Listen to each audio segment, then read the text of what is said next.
Welcome to me మానస పవన్. నేను బాలామృతంతో sponge లాంటి cake అయితే చేశాను. చాలా బాగా వచ్చింది. సింపుల్ ఇంగ్రీడియంట్స్తో మన ఇంట్లో ఉన్న వాటితోటే ఈ కేక్ అయితే రెడీ చేసుకోవచ్చు.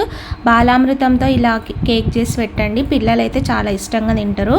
నేనైతే ఇక్కడ 3 కప్పుల బాలామృతం అయితే తీసుకుంటున్నా. మిక్సీ జారులోకి 3 కప్పుల బాలామృతంకి ఆల్రెడీ ఇందులో షుగర్ ఉంటుంది. సో మనము 1/2 కప్పు షుగర్ వేసుకోవచ్చు. షుగర్ ఎక్కువ తినే వాళ్ళైతే కొంచెం ఎక్కువ తీసుకోండి. 1/2 కప్ అయితే సరిపోతుంది. తర్వాత ఇక్కడ 3 ఇలాచీ అయితే తీసుకొని మెత్తగా గ్రైండ్ చేసుకోవాలి. వీడియోలో చూపిస్తున్నా కదా, అలా గ్రైండ్ చేసుకొని ఒక బౌల్లోకి అయితే తీసుకోండి. చాలా మెత్తగా గ్రైండ్ చేసుకుంటే మనకి కేక్ అనేది స్పాంజ్ లాగా మంచిగా మెత్తగా వస్తుంది. ఇందులోకి ఇక్కడ నేను ఎగ్ యాడ్ చేస్తున్నా. ఒక ఎగ్ అయితే సరిపోతుంది. మీరు ఎగ్ తినరు అనుకుంటే ఇక్కడ కర్డ్ కూడా యాడ్ చేసుకోవచ్చు. పెరుగు ఒక 1/2 కప్ 3 స్పూన్స్ వరకు యాడ్ చేసుకోవచ్చు. అలాగే 2 స్పూన్ల సన్ఫ్లవర్ ఆయిల్ యూజ్ చేస్తున్నా నేను. 1 స్పూన్ బేకింగ్ పౌడర్. ఆయిల్ బదులు మీరు నెయ్యి కూడా యూజ్ చేసుకోవచ్చు. అలాగే 1 టేబుల్ స్పూన్ బేకింగ్ సోడా అయితే వేసా. బేకింగ్ సోడా అంటే వంట soda. Baking soda, baking powder compulsory ఇందులోకి. అప్పుడే మనకు కేక్ అనేది స్పాంజీ లాగా వస్తుంది. అలాగే చిటికడంతా ఉప్పు అయితే వేసుకోవాలి.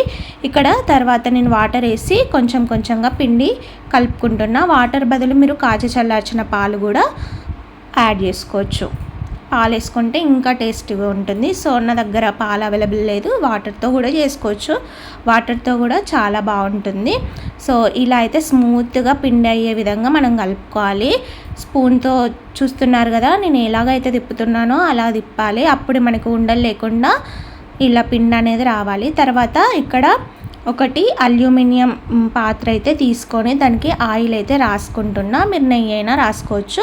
తర్వాత ఆయిల్ ఇలా మంచిగా రాసుకున్నాక గోధుమ పిండితో మనము ఈ పాత్రలోకి అయితే ఇలా వేసుకోవాలి. తర్వాత మనం కలిపి పెట్టుకున్నాం కదా కేక్ మిశ్రమం, అది ఇందులోకి వేసుకొని ఇదంతా చేసుకునే ముందే మనము రాతండి గిన్నె ఒకటి పొయ్యి మీద ఒక 10 నిమిషాలు హీట్ అయితే చేసుకోవాలి. చూస్తున్నారు కదా, ఇది అంతా వేసుకున్నాక ఒకసారి ట్యాప్ చేయాలి. తర్వాత ఇందులోకి నేను డ్రై ఫ్రూట్స్ అయితే యాడ్ చేశాను. మీకు ఇష్టమైన డ్రై ఫ్రూట్స్ అన్నీ యాడ్ చేసుకోవచ్చు. నేను బాదాం, కిస్మిస్ అన్నీ యాడ్ చేశాను. కేక్ అనేది చాలా బ్యూటిఫుల్గా కనబడుతుంది. సో ఇక్కడైతే నేను 10 మినిట్స్ ముందే ఈ గిన్నెను వేడి చేసుకొని ఇదైతే పెడుతున్నా. దీని మీద ఒక బరువుది ఏదైనా పెడితే మనకి గాలి అనేది పోకుంటుంటుంది.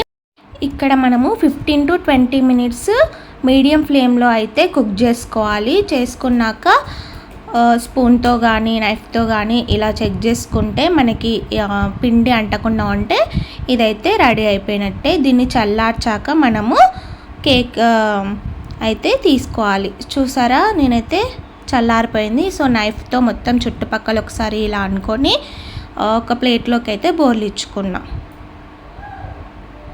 కేక్ అయితే చూస్తున్నారు కదా, మీకే తెలుస్తుంది స్పాంజ్ లాగా అయితే వచ్చింది. చాలా బాగా వచ్చింది. పిల్లల బర్త్డేకి కానీ మీ ఇంట్లో బాలామృతం అలా ఉంటే పిల్లలు ఒకవేళ తినకపోతే ఇలా కేక్ లాగా చేసి పెట్టండి, చాలా ఇష్టంగా తింటారు. మీరు కావాలనుకుంటే పైన చాక్లెట్ క్రీమ్, అలాగే వెన్నెలా క్రీమ్ అలాంటివి ఏదైనా యాడ్ చేసుకోవచ్చు. సో కేక్ అయితే రెడీ అయిపోయింది. చాలా బాగా వచ్చింది, ఎంజాయ్ చేశాను. నా ఛానల్కి అయితే సబ్స్క్రైబ్ చేసుకోండి. వీడియో నచ్చితే లైక్ చేయండి, మీ ఫ్రెండ్స్కి కూడా షేర్ చేయండి. లాస్ట్కి నేను కూడా టేస్ట్ చేశాను, చాలా సూపర్గా అనిపించింది. ప్రెగ్నెంట్ లేడీస్ కూడా ఇది తినొచ్చు. కొందరు అడుగుతున్నారు ప్రెగ్నెంట్ లేడీస్ తినొచ్చా అని. So bye friends.